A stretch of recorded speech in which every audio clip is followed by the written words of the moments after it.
ముఖ్యమంత్రి చంద్రబాబు హస్తిన పర్యటనకు వెళ్లనున్నారు. ఈ నెల 7న ఢిల్లీకి వెళ్తారు. పర్యటనలో ప్రధాని మోదీ, కేంద్ర హోంశాఖ మంత్రి అమిత్ షాతో పాటు పలువురు కేంద్ర మంత్రులతో సీఎం భేటీ కానున్నారు. ప్రపంచ బ్యాంకు ప్రతినిధులతోనూ సమావేశమవుతారు. అమరావతికి నిధుల సాయంపై చర్చించనున్నారు. రైల్వే శాఖ మంత్రి అశ్విని వైష్ణవ్తో భేటీ అయ్యి విశాఖ రైల్వే జోన్ పెండింగ్ ప్రాజెక్టులపై చర్చించనున్నారు. ముఖ్యమంత్రి ఢిల్లీ పర్యటనపై వివరాలు మా ప్రతినిధి కృష్ణను అడిగి తెలుసుకుందాం. కృష్ణ, ముఖ్యమంత్రి ఢిల్లీ వెళ్లడానికి కారణమేంటి? నిర్మా ఏదైతే ఈ నెల 7వ తేదీన ముఖ్యమంత్రి చంద్రబాబు ఢిల్లీ వెళ్లాలని చెప్పి నిర్ణయించారు. ఈ మేర అందుకు అనుగుణంగా షెడ్యూల్ అనేది ఆయన ఖరారవుతోంది.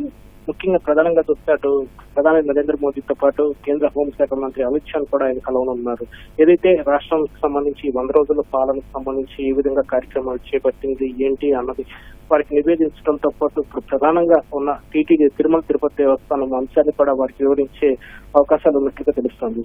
అలాగే ఏదైతే అమరావతి నిర్మాణానికి దాదాపు 15,000 కోట్ల రూపాయల మేర రుణం ఇచ్చేందుకు ప్రపంచ బ్యాంక్ ముందుకు వచ్చినందున దానికి సంబంధించి కూడా ప్రపంచ బ్యాంక్ ప్రతినిధులతో ఆయన అక్కడ సమావేశం అయ్యే అవకాశాలు ఉన్నాయి. అలాగే దీంతో పాటుగా ఏదైతే అటు విశాఖ రైల్వే జోన్ కు సంబంధించి కూడా కేంద్ర మంత్రులతో ఆయన భేటీ కానున్నారు. ఏదైతే ఈ విశాఖ రైల్వే జోన్ కు సంబంధించిన శంకుస్థాపన ముహూర్తం ఖరారు చేసుకోవడంతో పాటు ఇతర పెండింగ్ ప్రాజెక్టులు, రైల్వే ప్రాజెక్టు రాష్ట్రానికి సంబంధించి ఏమేమి ఉన్నాయో వాటికి సంబంధించి కూడా భేటీ సమావేశంలో పలు అంశాలు చర్చిస్తున్నారు. దీంతో పాటుగా పలువురు కేంద్ర మంత్రులతో కూడా ఆయన భేటీ అయ్యే అవకాశం ఉంది. ఏదైతే పోలవరానికి సంబంధించి కానీ అలాగే రాష్ట్రానికి నిధులకు సంబంధించి కేంద్ర ఆర్థిక శాఖ మంత్రులను ఆయన భేటీ అయ్యే అవకాశం ఉంది. ఇంకా పూర్తి స్థాయి షెడ్యూల్ అయితే ఇంకా రావాల్సి ఉంది. ప్రస్తుతానికైతే ఆయన ఈ నెల 7న ఢిల్లీ వెళ్లేందుకు సిద్ధమైనట్లుగా తెలుస్తుంది.